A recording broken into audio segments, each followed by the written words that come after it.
Entonces, vamos a comenzar con Tom Prince. Tom Prince era un físico-culturista, se retiró en 2002 de las gradas y de los eventos por una enfermedad renal crónica, recibió un trasplante renal en 2012 y vuelve a diálisis en 2014, solo le duró 2 años el injerto y finalmente fallece en 2022 a los 53 años. Yo en mi curso de sistema renal y urinario que les doy a los estudiantes de quinto semestre, les doy una bonificación si me pasan una lista de las personas, de los físico-culturistas, de los culturistas que han tenido alguna alteración hepática o renal, o que han llegado a diálisis, o que han necesitado trasplantes, o que han fallecido con complicaciones relacionadas con eso. Y ellos, pues, obviamente hoy en día le preguntan a ChatGPT, les manda los 14 nombres, son 14. El Buda, of course. Qué lindo. Gracias.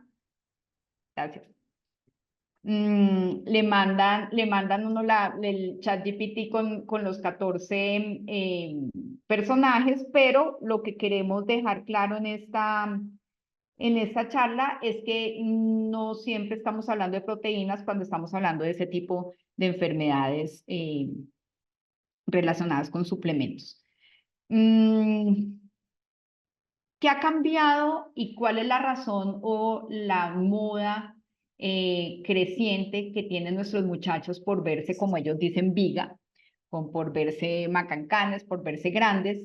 Y es porque realmente la percepción que tenemos de nosotros y de nuestro cuerpo ha cambiado muchísimo y especialmente en el siglo XXI. Aquí podemos ver cómo en revistas como Glamour o Cosmopolitan en 1958, solamente había en Glamour, salía un hombre medio desnudo, porque pues no estamos hablando de otro tipo de revistas, medio desnudo en el año 1958 en todos los fascículos que hubo durante ese año. Y en 1998 ese número ya había aumentado a 43, es decir, nos fuimos descubriendo el cuerpo en el transcurso de solamente 40 años. Lo mismo pasó con Cosmopolitan. En 1958 había 2 hombres semidesnudos y en 1998 ya había aumentado ese porcentaje a 30%. Entonces, antes, pues era muy sexy estar vestido con este tipo de suits, de vestidos masculinos, pero este que ya es 1980, 1990, como lo pueden ver por el peinado, ya es una de las fotos que cada vez se ven más en la publicidad que vemos y que tenemos visualmente. Y esto es antes del Internet. Estamos hablando del 98, estaba Internet recién aparecido y no había esa cantidad de imágenes que entran visualmente y que responden a una estética nueva y a un culto al cuerpo que empieza a verse muchísimo más preponderante desde los últimos años del siglo XX. Después llegan las redes sociales y la percepción de nuestro cuerpo va cambiando. Hoy en día, más o menos entre el 91 al 97% de los chicos y chicas entre los 12 y los 17 años tienen al menos una red social o usan al menos una red social. Y lo que está sucediendo desde estos hace 25 años es que el concepto de perfección se ha ido, perdón la redundancia, perfeccionando o haciéndose más prevalente en lo que quieren ser nuestros muchachos. A veces no tienen tan claro que en el metaverso que ofrecen las redes sociales, las cosas no son como las muestran, que eso no es real, pero ellos perciben que lo que les está mostrando la red social es real, que el cuerpo que están viendo es real, que no tiene Photoshop, que esos hombres grandes y que esas mujeres perfectas son así en la vida real, y el concepto de perfección se vuelve una situación diaria y a lo que están aspirando nuestros adolescentes, y esa exposición a una selección curada, es decir, selección con retoques de fotografías, imágenes instantáneas, están verdaderamente lejos de nuestra realidad. En este estudio de 2023 de Fronteras de Psicología, en la revista Fronteras de Psicología, el, el, la red social más tóxica fue el Instagram. y ahí pueden ver hacia dónde va el Instagram en desviaciones estándar hacia la izquierda. Produce sobre todo cambios en la percepción de la imagen corporal, con una desviación estándar importante, casi de -1 desviación es estándar. También produce unas alteraciones del sueño, y después de eso empiezan cosas como la ansiedad, la depresión, la sensación de soledad y el matoneo como unas de las características que sobrevienen al uso excesivo, el uso constante, no necesariamente excesivo, de los muchachos en Instagram. Solamente tienen unas pocas cualidades positivas el uso de Instagram, como identidad de su propio cuerpo, o una expresión de su propio cuerpo, o una construcción de la comunidad que lo rodea, o hacer amigos. Realmente no es una red social que esté privilegiando la salud mental de los muchachos, y sobre todo su carácter más negativo es específicamente la percepción de la imagen que tienen del cuerpo. Y desde eso, desde entonces, y se habla cada vez más del TDC, que es el trastorno dismórfico corporal, que es una preocupación persistente por esos defectos percibidos en la apariencia física que las demás personas no se dan cuenta. Y aquí pueden ver cómo en la edición de Instagram a mano izquierda podemos ver cómo con un Photoshop se hace un cuerpo perfecto, con la intención de buscar aprobación de la gente que está siguiéndolo a uno en Instagram.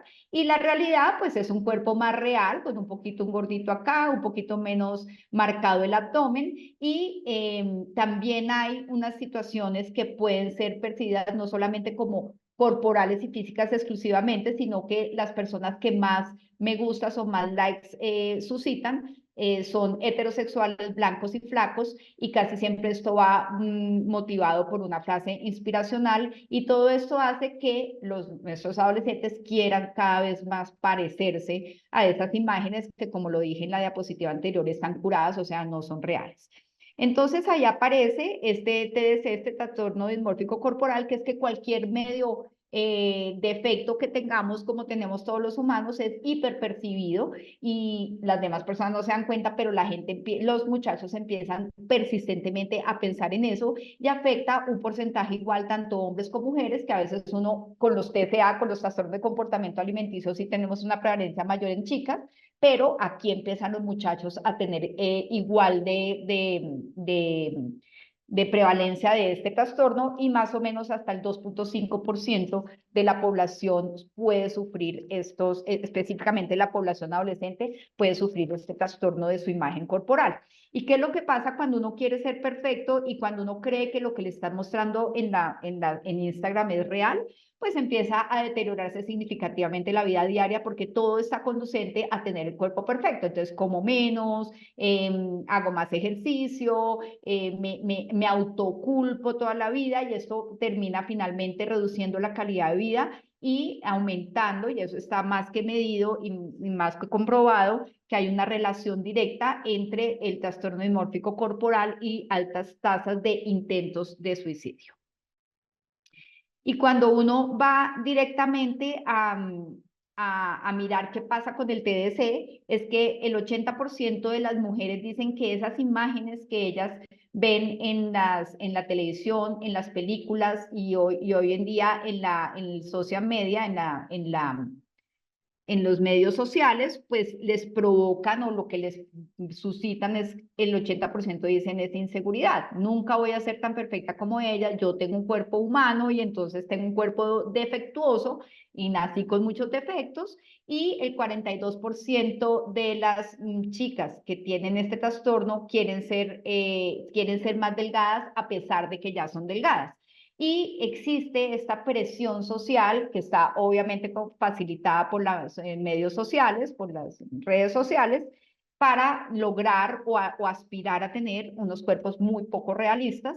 Y esto finalmente termina, como lo dije en la diapositiva anterior, un peligro altísimo para un adolescente, porque tras de que están aprendiendo sobre su propia anatomía, que es una anatomía nueva porque recién han terminado su proceso de desarrollo puberal, están lidiando con las situaciones que le generan las hormonas, las presiones escolares, otras distracciones de la vida hogareña y pues finalmente son una población mucho más vulnerable que los adultos para generar inseguridad y depresión relacionada con estos trastornos de dismorfia corporal. La dismorfia muscular, que es una parte de la dismorfia corporal, se llama también vigorexia. También se le llama en los textos de psiquiatría anorexia reversa, ya está siendo descrita por las nuevas clasificaciones de trastornos físicos relacionados con salud mental y hay esta obsesión patológica con la musculatura y eso es específicamente lo que se llama vigorexia y esto es lo que vemos en los muchachos. En las niñas lo que queremos es tener un cuerpo más flaco, en los muchachos lo que quieren es ser viga y tienen muchísimo miedo a ser infradesarrollados o pequeños. Y característicamente la vigorexia da nombres un poco mayores que lo que dan los trastornos de comportamiento alimentario o la anorexia nervosa, que da más en adolescentes mujeres. Esto da específicamente nombres, es raro que ocurran mujeres, pero también lo hay, y en hombres que terminan por esta obsesión patológica siendo culturistas y son hombres incluso mayores, incluso hasta 45 años, que ya son muy mayores, en donde lo que buscan es un perfeccionismo y esto pues hace parte de los trastornos dismórficos corporales. Entonces, hay varios estudios que relatan cuáles los comportamientos nutricionales y hábitos deportivos de estos adolescentes que tienen vigorexia o que tienen un trastorno de la percepción corporal. Y hay este estudio inicial que es en Estados Unidos, en donde se evaluaron 2.793 adolescentes. Lo que le hicieron fue una encuesta con una escala de Likert de estoy muy de acuerdo o estoy en total desacuerdo y la edad media de estos chicos y chicas era 14 años, o sea, totalmente los que nos están llegando a consulta. Y las 5 conductas que evaluaron era si ellos, tratando de conseguir esa imagen de perfección, habían cambiado su alimentación o estaban haciendo ejercicio o estaban tomando proteínas en polvo, estaban usando esteroides o estaban usando algunas otras sustancias relacionadas con mejorar la actividad física o el desempeño. Y lo que sucedió es que notaron que el 34% de los chicos, y ojo la edad, 14% ya habían consumido o estaban consumiendo habitualmente proteínas en batido, y el 6%, que me parece una cifra escandalosamente alta para la edad de estos muchachos, informó el uso de esteroides. Se vio mucho más en niños, sobre todo el uso de esteroides. Las niñas no les gustan los esteroides porque engordan y sacan granos, estrías y pelos, pero los muchachos sí no tienen ningún problema con esos efectos secundarios y lo que van es a buscar el músculo. ¿Con qué se asociaron fuertemente las conductas de uso de esteroides y proteínas en batido? En que daban más en niños. El nivel de grado escolar, entre más grandes, más lo usaban. Los asiáticos son extremadamente vulnerables a buscar el consumo de proteínas porque constitucionalmente y por raza son pequeños y son, digamos, chiquitos, escuincles, entonces buscan mucho más esto. El índice de masa corporal, los que tenían menor índice de masa corporal buscaban las proteínas y aquellos chicos que sí eran deportistas habituales y que pertenecían a algún tipo de equipo. Las niñas, por su parte, las que buscaban el consumo de proteínas eran las que tenían sobrepeso y obesidad, pues porque la proteína te llena mucho más y de alguna manera hace que quemes grasa de forma más fácil y lo hacían sobre todo en proteínas en polvo y en batidos. En España hay otro estudio que midió, son poquitos pacientes, son poquitos chicos, más o menos 20, ¿cuánto? Ya no me acuerdo, ahorita lo miro. La prevalencia de consumo de suplementos de proteínas, hábitos y complicaciones en adolescentes y estaba solamente enfocado a una ciudad específica en España, que es Sevilla. Fue un estudio observacional, tenía 21 era también una encuesta con 21 preguntas y se hicieron finalmente 263 encuestas, fueron cuestionarios válidos que respondieron las 21 en 6 colegios de Sevilla. Y lo que arrojó este estudio es que el 10% de los muchachos, muy parecido al norteamericano, consumen proteínas que eran igual o mayores al 25% de lo estimado, lo que, lo que se recomienda habitualmente para el día, 25% más de la ración normal que come un adolescente. Cuando se les pregunta, ¿usted por qué está haciendo, o por qué, quién le proteínas, quién se lo recomendó? Casi todo lo hacen por recomendación propia o por los entrenadores de gimnasio o por los entrenadores de equipos deportivos.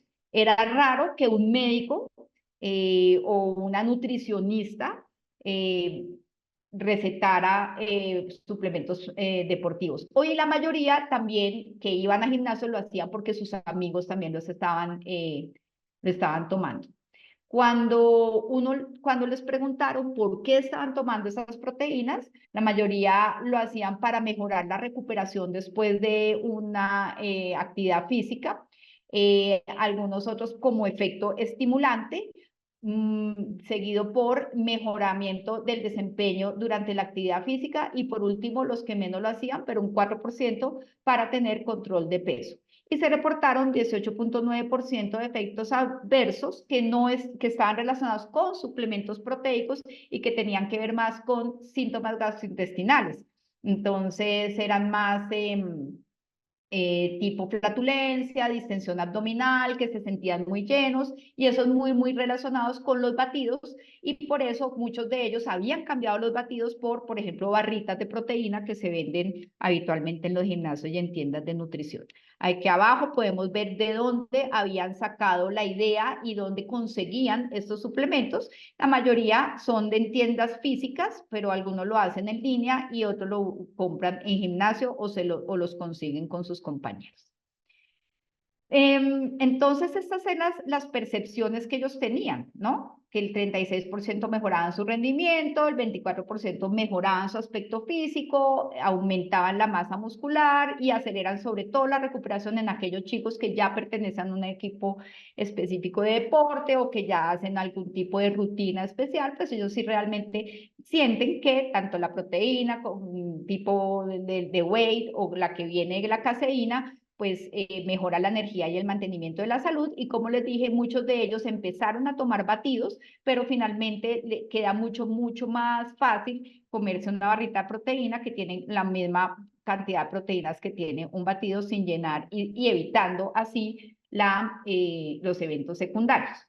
Entonces, la verdad acerca de las proteínas es qué tanto es mucho, porque uno dice, bueno, si se están suplementando, pues se va más allá de lo que el umbral de proteínas que está recomendado. La recomendación normal de proteínas para un adolescente, una persona que está en crecimiento, es de 1 hasta 1.4 gramos por kilo por día, y un atleta debe consumir hasta 80 gramos de proteína al día, es decir, 20 gramos adicionales.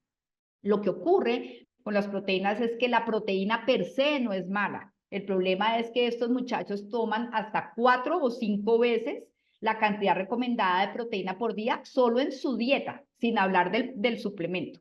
Entonces, la proteína en sí no tiene problema, el problema es que estos chicos se ponen hasta 4.5 gramos por kilo por día de proteínas. Entonces, vamos a ver qué es lo que necesita un adolescente de la comidita normal de la casa, y las fuentes más ricas de proteínas son el pollo, el pavo, la carne magra, pescado, huevos, tofu y todos los lácteos, y las leguminosas, frijoles, lentejas y nueces. Cuando uno suma cuántas proteínas, recordemos que lo normal es de 1 a 1,2 gramos por kilo día. 2 huevos aportan 14 gramos, un bistec aporta 23. Esto es perfectamente la dieta de un adolescente como cualquiera de los hijos de usted. 2 huevos, un bistec 23 gramos, una hamburguesa 17 gramos, 2 yogures 22 gramos, y eso da 76 gramos al día. Es decir, que un adolescente de 75 gramos con una comida de estas está teniendo su proteína normal, que debe tener, que es cercano a 1 gramo, un poquito más de 1 gramo por kilo por día. Y esto es lo que normalmente un adolescente no muy voraz come normalmente. Es decir, en términos generales, un adolescente con una capacidad económica de una familia que es capaz de proveer estas proteínas, pues come con dieta normal la cantidad de proteínas que su crecimiento amerita. Es decir, que en la mayoría de los casos, las proteínas son el suplemento es innecesario para los deportistas jóvenes si comen bien. ¿Qué pasa aparte de esto? Que la FDA, que pues finalmente nos regula también de forma indirecta porque permite la exportación de esos productos, no regula las proteínas en polvo. Y las proteínas no vienen como uno quisiera, no viene la proteína flat, la proteína, sino que las proteínas vienen con edulcorantes, vienen con metales pesados, vienen con otras sustancias químicas, sin las que los atletas jóvenes estarían mejor y además son muy caras. Entonces, tiene este problema de que, vale, si yo me quiero suplementar, tengo que invertir en esto y aparte de eso, pues hay que ver qué tanto te tienes que suplementar. Realmente se tendría que suplementar a alguien que no está teniendo las proteínas normales de solo su dieta. Por ejemplo, los muchachos vegetarianos o veganos, sí, que hacen ejercicio, de pronto sí estarían más que necesarias las proteínas. Entonces, ¿cuáles son los efectos secundarios de consumir demasiada proteína? Nuestros cuerpos no pueden almacenar proteínas adicionales para usarlas más adelante. Y su digestión consume energía y agua, que son dos recursos muy importantes para los atletas. Entonces, más que producir hiperfiltración, lo que va a pasar si tú te nutres con proteína es que puedes hacer una lesión aguda por deshidratación y con el tiempo el exceso de proteína se convierte en grasa, que es todo lo contrario de lo que ellos están buscando, y demasiada proteína, como vimos en el estudio de España, puede causar sobre todo síntomas gastrointestinales, náuseas, pérdida de apetito y diarrea. Entonces, esto es lo que conocemos o pues lo que siempre tenemos en la cabeza, que las proteínas, el exceso de proteínas producen hiperfiltración y que la hiperfiltración está asociada a un rápido declive de la función renal. También se sabe que pueden producir hipercalciuria porque tienen una cantidad de solutos, específicamente de sodio, que pueden producir esta hipercalciuria, y la mayoría de los estudios están sobre todo hechos no en personas deportistas necesariamente, sino en personas que tienen una masa glomerular disminuida. Todos por encima de los 40 años tenemos menos nefronas. Y ahí de pronto una dieta hiperproteica produce una hiperfiltración, cosa que no necesariamente le pasa a un adolescente sano con 2 riñones y sin glomerulosclerosis. Esta es la revisión sistemática de este suplemento de proteína whey, que es la proteína que viene en la leche, es una revisión muy interesante que está vinculada a varias cosas. Lo primero es que en todos estos artículos pues, empieza, digamos, ambientándolo con ese comportamiento nutricional y hábito deportivo. Hay una cosa que es como asustadora, y es que hicieron un estudio que está referido en ese metaanálisis, en donde le muestran unas estampitas de cuerpos a muchachos y les dicen, ¿usted cuál de estos cuerpos va desde un flaco hasta un Arnold Schwarzenegger, así pasando por todo el espectro? Y les preguntan, ¿usted cuál cree que es el cuerpo que más mujeres atrae? ¿Sí? Él ya llegó, ¿no? El cuerpo que más mujeres atrae.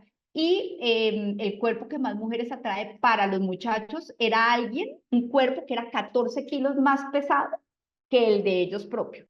¿Sí? Entonces estaba esta situación de tengo que aumentar 14 kilos para ser deseable en lo que mi concepto es ser deseable, y esto lleva pues a aumentar gimnasio, a que haya vigorexia, suplementos dietéticos, y hasta aquí la cosa puede ser si tú no tienes una buena alimentación, pero el problema, como ya lo va a hablar Carmen, es el uso de esteroides anabólicos y otras cosas que están muy vinculadas a ese trastorno de la imagen corporal.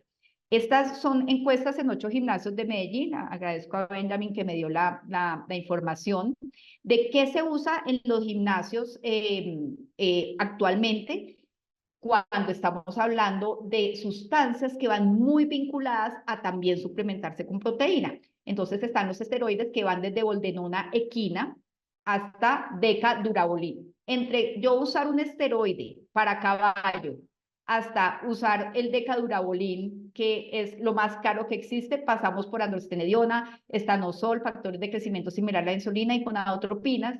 Y por eso una persona que quiere usar esteroides para sacar músculo, pero pertenece al estrato 1 y 2, aún así se gasta un cuarto del salario mínimo, que es 200.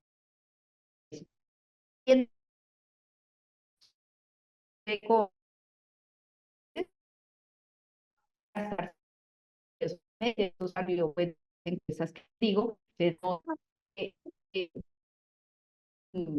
fin, 90,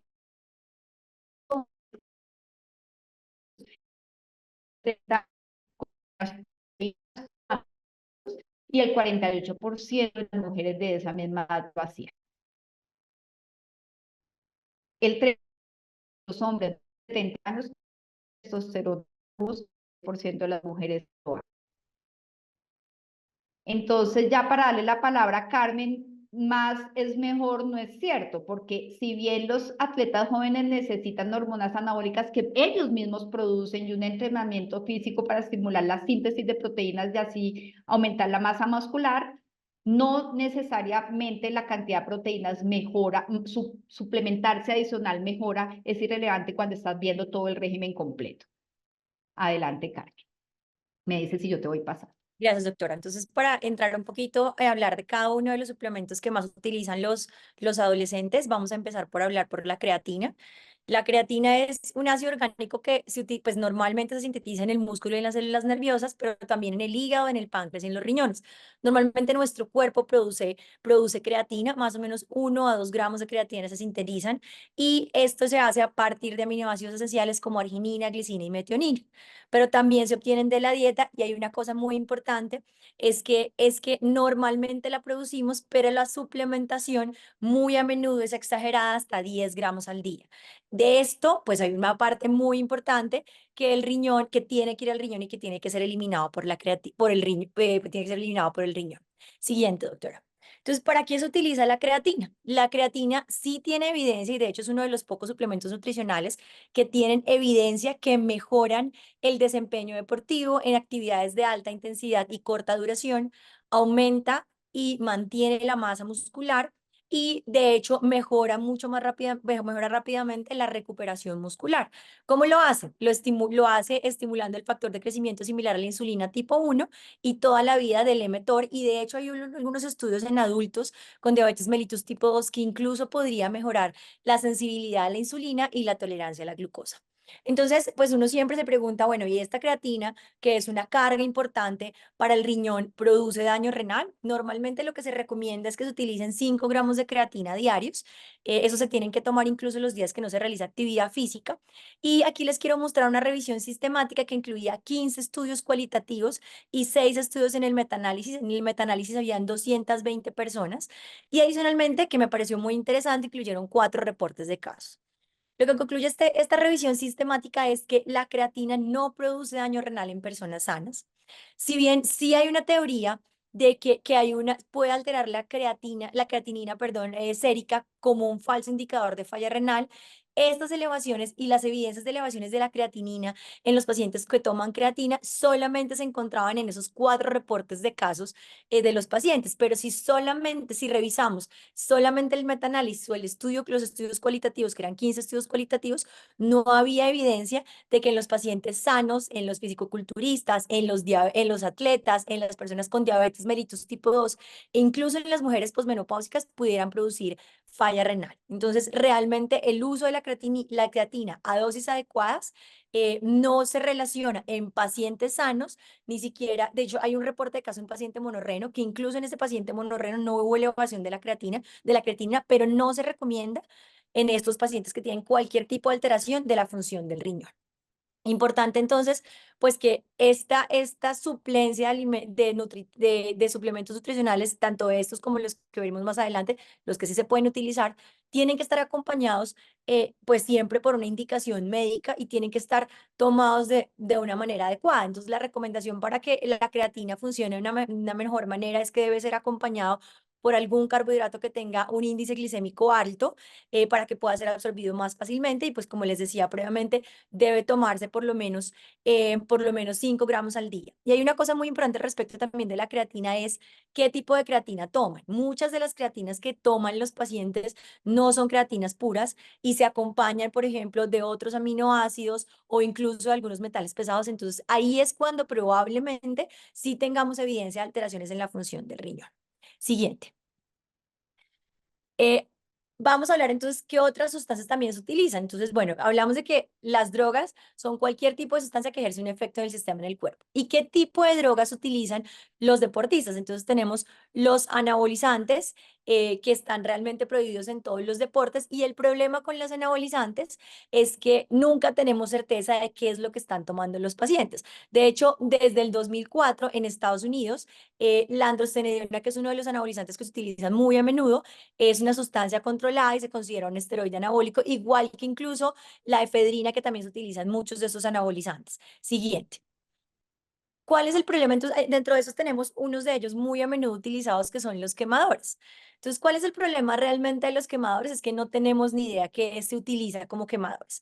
Pues generalmente incluyen sustancias que aumentan la tasa metabólica basal y de hecho los estudios, incluso este estudio que les muestro acá, ya les voy a hablar un poquito de eso, el que muestro a la derecha, estos estudios hablan de que eventualmente podrían aumentar la tasa metabólica basal, pero a largo plazo pueden disminuir la tasa metabólica basal y funcionan de varias maneras. Por ejemplo, pueden disminuir la absorción de grasa, pueden disminuir el apetito y pueden incluir sustancias que pueden ser como la cafeína, el extracto de té verde, carnitina, yoimbina, fibra soluble para disminuir la absorción de la grasa, hormonas tiroideas, efedrina, como les hablaba en la diapositiva anterior, ácido clorogénico. O sea, realmente nunca tenemos certeza de que se está tomando como quemadores. Hicieron un estudio, hicieron una revisión sistemática y un metaanálisis donde incluyeron 21 estudios que querían comparar la efectividad de estos quemadores y los suplementos termogénicos versus la dieta y el ejercicio para perder peso y mejorar la salud cardiometabólica. Entonces, cuando lo que querían comparar eran estos quemadores, que pueden ser cualquier cosa, con el ejercicio físico y ver que era mucho más efectivo. Y realmente se dieron cuenta que el ejercicio físico, el ejercicio, pues obviamente, y la modificación de la dieta, acompañado de la modificación de la dieta, tenía un mejor efecto que el uso de cualquier tipo de quemador de suplementos termogénicos para la pérdida de peso y para la mejoría de la salud cardiovascular. Entonces, no solamente estamos exponiendo a los pacientes, los que utilizan quemadores, no solamente los estamos exponiendo a sustancias que no sabemos qué son, que no sabemos cuáles son sus efectos a largo plazo, que pueden tener efectos nocivos cardiometabólicos, sino que realmente no están siendo efectivos cuando se comparan con el ejercicio y con la dieta.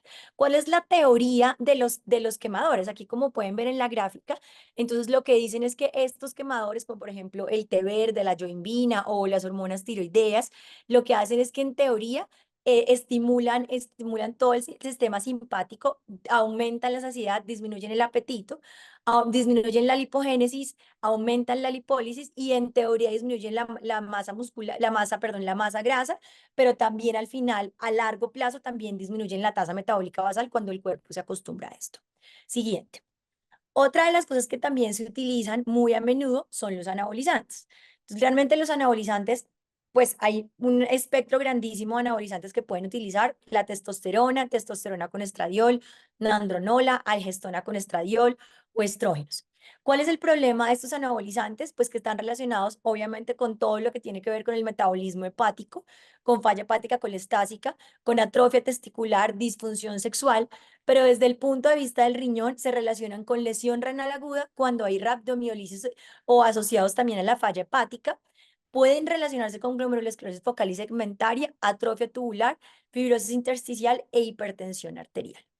Muy bien, en esta revisión sistemática además también lo comparaban con el uso de la hormona de crecimiento, que también se utiliza muy a menudo, porque en teoría la hormona de crecimiento aumenta la masa magra. Realmente este aumento de la masa magra es porque aumentan el volumen extracelular, realmente se hidrata el músculo, por así decirlo.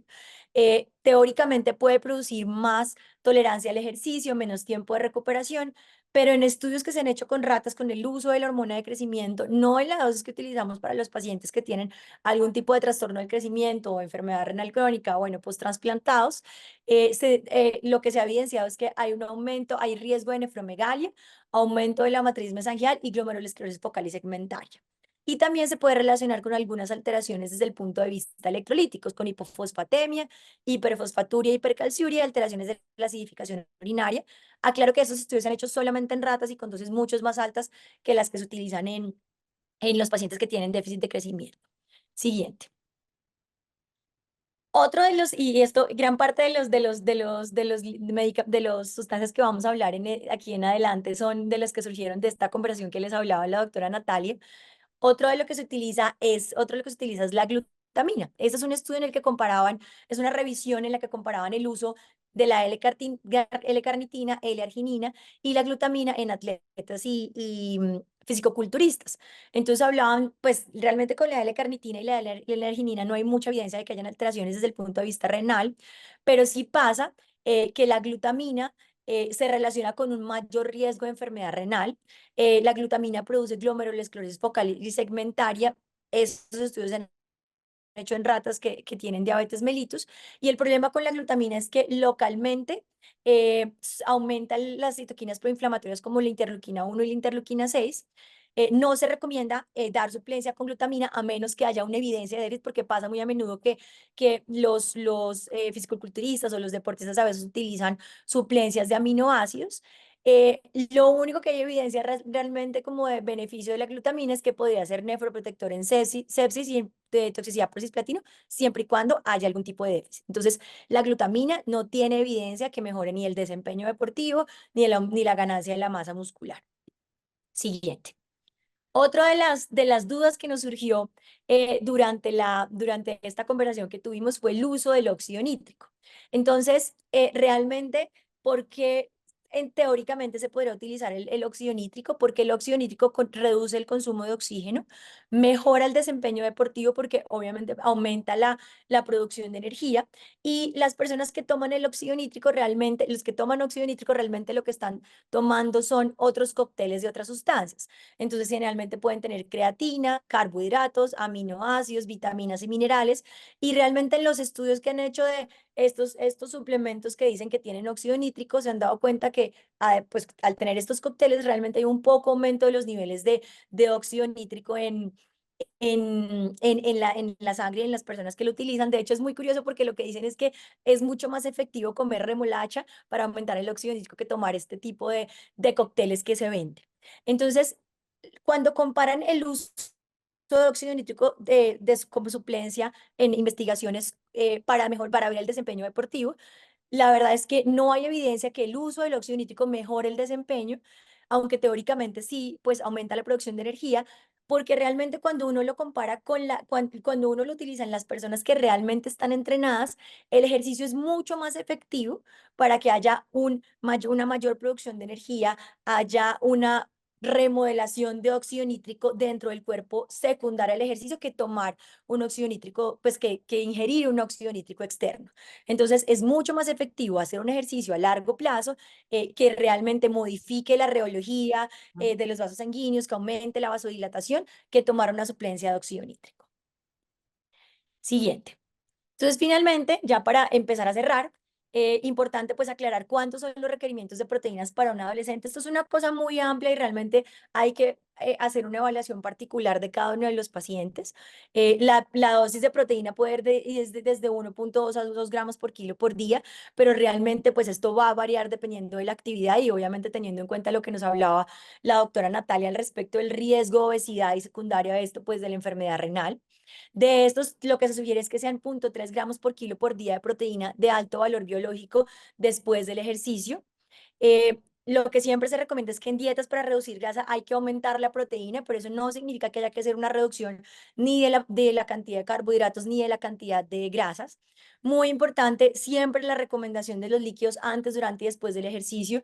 Recuerden que tenemos unas necesidades basales de agua, pero esas necesidades van a aumentar con la actividad física, con la pérdida de sudoración, con aumento de la temperatura y pues con la termorregulación.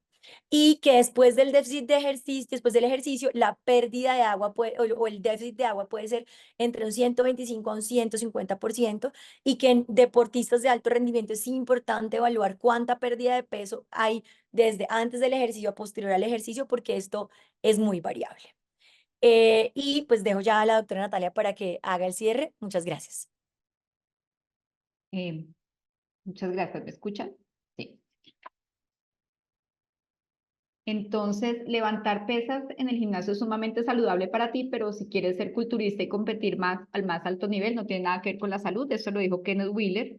Él se retiró a los 2000, en 2003 a los 37 años y hizo una esclerosis focal y segmentaria a los 38 años.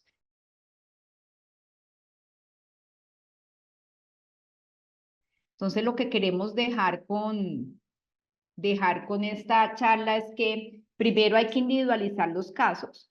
Si los muchachos son chicos de deportistas de alto rendimiento, sin comorbilidades, con los dos riñones, con la masa renal, no prematuros, con una masa renal normal, no debería haber ningún riesgo con los suplementos proteicos, siempre y cuando no se vayan a 4 veces más, que es lo que normalmente ellos hacen. Entonces, el problema no es la proteína como tal, sino que la usan de manera discriminada. Segundo, si uno tiene una alteración en el número de nefronas, ya sea que porque sea una oligomeganefros o que sea un trasplantado o sea una persona mayor o haya tenido alguna condición renal con disminución del número de nefronas, de pronto no es tan buena idea hacer la suplementación a pesar de que sea un deportista, porque uno puede alcanzar una cantidad de proteínas necesarias para suplir el déficit muscular con una dieta sin necesidad de suplementarse, que finalmente, a pesar de tener proteína, la dieta sigue siendo mucho más barata que el suplemento proteico de calidad. Tercero, si se va a usar proteínas, una buena forma de saber que uno está comiendo lo que una proteína de alta calidad es que coja la más cara. ¿Sí? Las que no son las que son baratas vienen revueltas y probablemente tengan muchísima maltodextrina y termine uno tomando más carbohidratos que proteína por suplementarse y no trate de conseguir el efecto. Hasta ahí proteínas, ya las demás cosas que van muy vinculadas al ambiente de tomar proteínas y de sacar músculo y vinculadas a la vigorexia, al trastorno de comportamiento alimentario y al trastorno de percepción del cuerpo, pues son otras cosas que sí, todas en ellas ni han sido probadas necesariamente y pueden ser contraproducentes, como lo dijo bien hace unos minutos Carmen. Entonces, pues esto era lo que queríamos contarles, en no satanizar necesariamente las proteínas, sino ver necesariamente quién las podría tomar sin que se vaya a un exceso, pero sí considerando que el ambiente y que las situaciones que hacen que uno se suplemente de proteínas están en una delgada línea a pasar a situaciones ya elementos que de pronto no son tan fáciles de manejar y que pueden tener efectos secundarios. Carmen, adelante.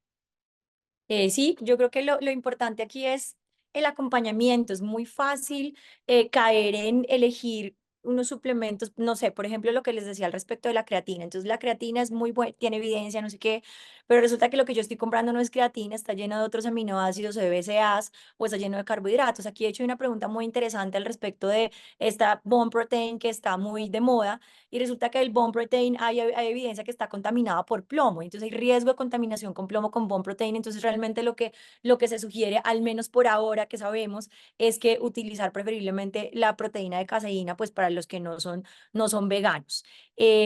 Importante el acompañamiento, o sea, lo que dice la doctora al respecto de que normalmente los requerimientos basales nutricionales se pueden suplir con la alimentación.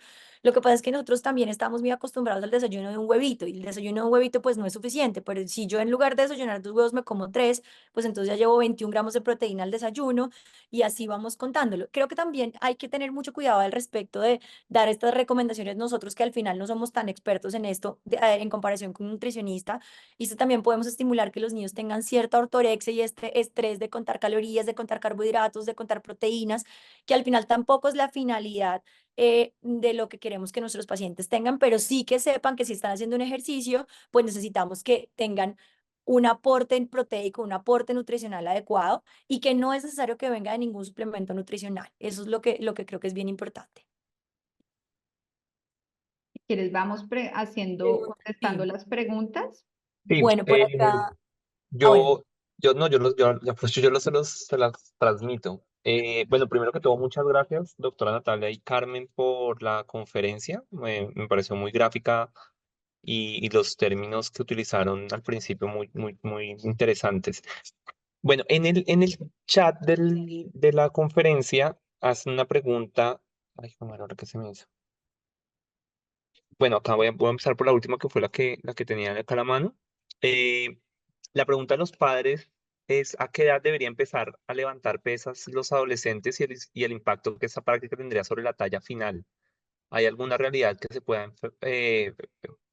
se pueda frenar el crecimiento en la talla?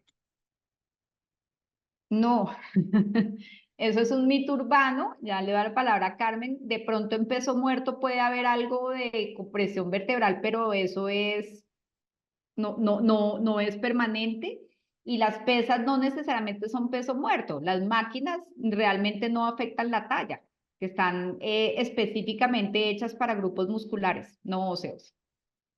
sí, de acuerdo con la doctora. Creo que también esto es el mito urbano del niño manga, como dice la doctora chiquito, pero pues hay que evaluar las razones de la baja talla. Y también hay que tenerle gusto y perderle el miedo a las pesas. Recuerden que el ejercicio con pesas, bueno, ya hablando un poco más de los adultos, es el que disminuye al menos el riesgo de sarcopenia, disminuye el riesgo de sarcopenia, disminuye el riesgo de osteoporosis, disminuye el riesgo de fracturas a largo plazo. Y al final el ejercicio más efectivo para disminuir el porcentaje graso es el que aumenta la masa muscular, porque la tasa metabólica basal en general de cualquier persona va a aumentar en reposo. Tenemos más volumen de músculo que tenemos que nutrir, que tiene que consumirse con cualquier tipo de actividad, incluso caminando. Entonces, al final termina siendo mucho más efectivo para disminuir el porcentaje de grasa, hacer pesas, pues no cargar peso. No estoy diciendo pues que tenga que ser físico-culturista nuevamente, pero sí cargar peso en comparación con hacer cualquier tipo de actividad cardiovascular. Sin decir que la actividad cardiovascular no es importante, ¿no? Estamos hablando de dos cosas diferentes. Además Bueno, que no, eh, adelante, doc. no, estaba pensando en este tipo de pesos, o sea, metabolizar proteína consume muchísima energía. O sea, no es lo mismo metabolizar un carbohidrato o una grasa que la proteína. Entonces, por eso es tan eficaz en reducir la masa adiposa. Les transmito otra pregunta, la hace el doctor Richard Vaquero. Dice: ¿desde qué edad pueden usarse estos suplementos? Basado en la indicación, ¿qué dosis y quién debe formularlos? ¿Un deportólogo, un nutricionista? Tricky Pues question. sí, uno quisiera que eso estuviera en manos del talento humano en salud, ¿no? Un nutricionista, un deportólogo, un pediatra, un internista, uno quisiera que fuéramos los médicos, los nutricionistas, la gente y no el coach del gimnasio que escasamente, quién sabe qué tipo de instrucción tenga. Entonces, pues, ¿quién deba formularla? Yo sí pienso que el talento humano en salud, nutricionistas o médicos. Es mi percepción, pero eso no va. Sí, de Bueno, acuerdo, nutricionistas o médicos, pues realmente no hay una edad a la que diga que se debe empezar a utilizar creatina, o sea, no, al menos no que yo la conozca. Creo que ahí sí nos salimos un poco y podemos invitar a la deportóloga del otro día para que nos dé esos detalles específicos. bueno, otra Respecto a pregunta. la espirulina, que ahí veo ahí Chile y una pregunta, la espirulina es un péptido, entonces realmente se puede suplementar sin mayor riesgo. Lo que pasa es que no está hecha necesariamente para mejorar el desempeño, la masa muscular. Sus efectos son más antioxidantes. Yo tengo por Yo, acá una pregunta que me llegó por aquí, no sé, o seguimos allá y luego hacemos las no, de acá. dale, Carmen, lee la Aquí tuya. hay una para diabéticos tipo 1 igual que aplica que para monorrenos. No sé si esta pregunta es de Rolando, ¿te refieres a la creatina o te refieres a todo? No sé si me contestas allá o acá. Pero bueno, en general, yo creo, en general, es para todo. Entonces, yo creo que en general igual, pues miren, los diabéticos tipo 1 tienen mayor, están hiperfiltrando, igual que cualquier diabético. Y sabemos que la proteína a dosis altas puede aumentar la hiperfiltración. Entonces yo, sin decir que que he revisado la proteína en pacientes con diabetes tipo 1, yo diría que no hay que hacer ningún tipo de suplencia para pacientes diabéticos tipo 1 por la hiperfiltración. Igual con la creatina, igual no sugeriría que se diera ningún tipo de suplencia, diferente de la nutricional, que al final ya dijimos que la nutricional es suficiente. Y hablamos de que la creatina también está en la carne, que la creatina también la podemos nosotros suplementar. Entonces la podemos producir en el cuerpo. Yo me enfocaría en esos niños en la mejor alimentación que en utilizar suplementos. Y aquí hay una pregunta respecto de los BCAAs, que si sirven versus el suplemento de proteínas. Al final los BCAAs son aminoácidos. Entonces realmente si uno no tiene un déficit de ningún aminoácido, pues no hay evidencia de que funcione utilizar los aminoácidos. Por ahí alguien decía, es tener una orina más cara, que realmente tenga evidencia en masa muscular, en recuperación o en algún tipo de desempeño deportivo. Doctora, no sé qué opine. No, totalmente de acuerdo. Yo les hago otra pregunta, que es una inquietud mía. Normalmente, pues ya, digamos, ya ustedes también lo explicaron, ya lo sabíamos algunos, el uso de creatina interfiere en los valores séricos de creatinina, que para los que hay conectados que veo que hay, y hago acá un paréntesis, hubo una convocatoria muy alta, hay gente de diferentes países, no solo de Colombia, y hay personas que no son médicas, que ni siquiera son del gremio de la salud. Entonces, mi pregunta es, sabemos que la creatina puede alterar los valores de creatinina, y para los que no son médicos, la creatinina es la forma como los nefrólogos o como los médicos podemos evaluar el funcionamiento renal. La pregunta que me asalta la duda es, ¿en qué momento la persona que está tomando creatina y yo quiero evaluar la función renal, qué herramienta utilizaría para determinar si esa elevación de la creatinina que pudiera tener es secundaria al consumo de creatina o es por otra causa? Esa es una duda. Y la segunda es, si asumo que es por la creatina, ¿en cuánto tiempo yo esperaría que al suspender la creatina, esa creatinina bajara? Pues yo creo que lo primero que hay que establecer es que recuerda que de ese metaanálisis que revisamos, solamente los reportes de caso hay elevaciones de las creatininas asociadas a la creatina. Entonces, no debería haber una elevación asociada a la creatina. ¿Qué es lo que hay que irse a ver? ¿Qué es lo que está realmente tomando? Si solamente está tomando creatina, y hay que recordar que solamente hay dos presentaciones de la creatina. En este momento se me escapa el nombre, tendría que revisar la mía que me la acabo de tomar además. Hay solo dos presentaciones de creatina, pero es la monohidratada y la otra no me acuerdo cuál es. Entonces hay que revisar qué es lo que realmente están tomando porque no hay evidencia que la creatina eleve la creatinina. Y yo creo que si uno tiene dudas, pues hacerle una filtración isotópica, utilizar otro biomarcador que no sea la creatinina si tiene dudas. Y pues bueno, el tiempo de vida media de la depuración de creatinina es entre 4 y 5 días, que sería lo que había que suspenderle si uno quiere hacer un lavado. Veo que hay un Mauricio García que está haciendo una pregunta, ¿quiere hablar? Mauricio García, le voy a abrir el micrófono. Un segundo. Sí, muy buenas Mauricio, noches. ya. Buenas noches. Sí, quería opinar desde mi punto de vista como pediatra y es con lo de la talla final y el levantamiento de pesas. Como ustedes dijeron, pues no hay algo que diga que los niños no pueden a determinada edad. Las recomendaciones que he encontrado es que no se levante el peso por encima de la cabeza y que éste no supere el peso corporal del paciente por una posible compresión del eje axial. Pues que nunca se supere, si un niño pesa 60 kilos, que no vaya a levantar por encima de No, su pues 60 cabeza kilos. un peso mayor al de él, básicamente, pero contundentemente pues no hay una. Sin embargo, esa es la recomendación que se ha podido encontrar. Muchas gracias, doctor. Gracias. Respecto a la mejor marca, pues la que tenga la aprobación de la FDA, de la Asociación de Suplementos de Nueva Zelanda, y básicamente esas son poco conseguibles en Colombia. Entonces, hay que mirar, como bien lo dije, una buena forma de saber que uno está tomando una proteína de buena calidad es que tenga esos dos sellos, FDA y Nueva Zelanda. Hay una cosa también importante con respecto a las proteínas, es que muchas tienen mucha sal. Entonces Sí, también hay que revisar la cantidad de sal que tienen. Recuerden pues que la sal igual es un conservante, entonces la cantidad de cloruro de sodio que traen es altísima. Además que eso también aumenta la retención de líquidos y hace la impresión de que hay una ganancia de masa muscular, pero realmente solo aumentó el es volumen agua. extra. Mm. Acá hay una pregunta que ya han hecho como 3 veces y es que una persona que tiene proteinuria, si se recomienda que tome suplemento con creatina. Pues es que si tiene proteinuria, tiene enfermedad renal y hablábamos que la creatina solo la utilizamos en pacientes que son sanos renales, que las Sanos. recomendaciones sanos renales. Una Perfecto. cosa son los pacientes que nosotros vemos en consulta que probablemente ninguno tenga, no solo no tenga la indicación, sino que tienen la contraindicación para usar proteínas. Y otra cosa es el que nos llega a consulta porque es sano y está hipersuplementándose y hay una preocupación, un concern de su pediatra porque puede haber daño renal. Esa es otra historia, ese no es un paciente renal, ese es un paciente sano con suplemento. Entonces, a ese es al que le estamos apuntando, bueno, muestra a ver qué tanto suplemento está tomando, por qué lo está tomando, si realmente es un deportista de alto desempeño, si lo necesita o no lo necesita porque su dieta no es suficiente, pero el resto, que son nuestros pacientes habituales, no deben tomar ni creatina ni suplementos proteicos, porque pues en general tienen menos masa de nefrona.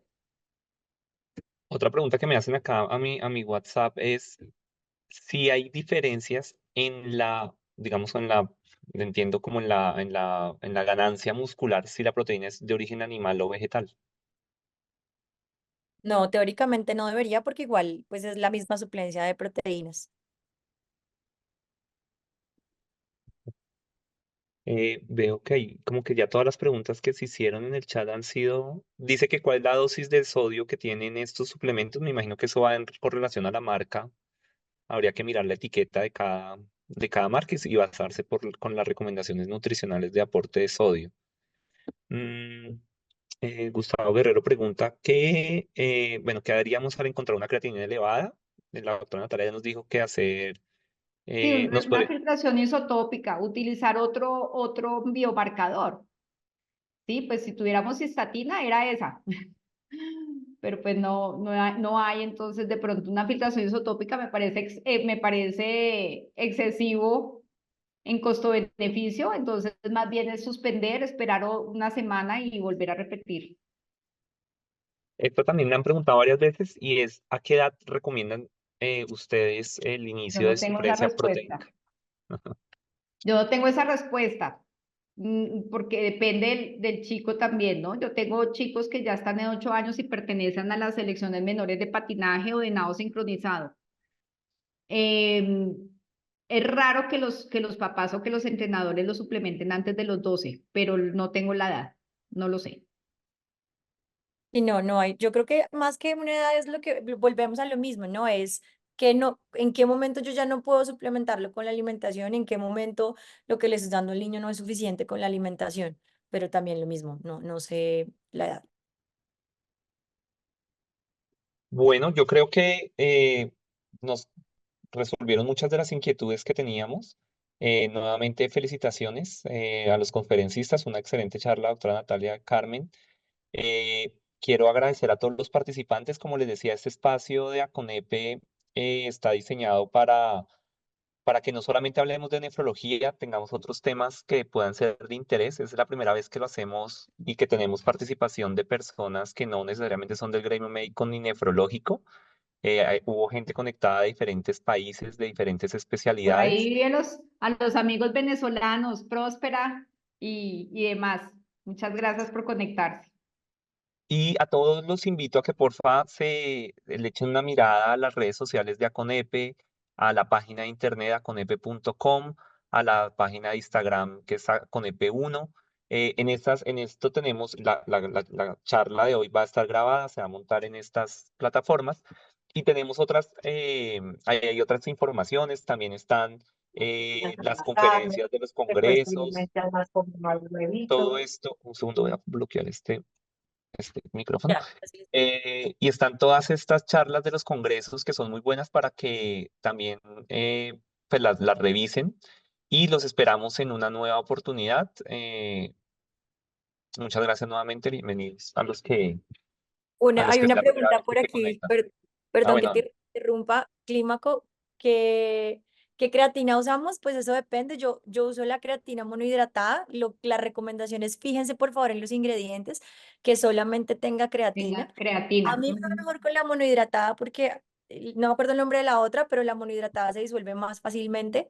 Entonces, solamente fíjense que si tenga creatina, hay un montón de tips para saber si es original o no es original. Si quieren me escriben y yo ya les mando cómo se puede saber. Pero principalmente es eso, como fijarse que realmente uno lo que le están vendiendo es lo que se está comiendo, nada más que eso. Gracias, perdón, Clímaco, por interrumpirte. No, ya era la despedida. Muchas gracias y nos vemos en la próxima oportunidad. Que estén muy bien. Gracias, Buenas noches. gracias a todos.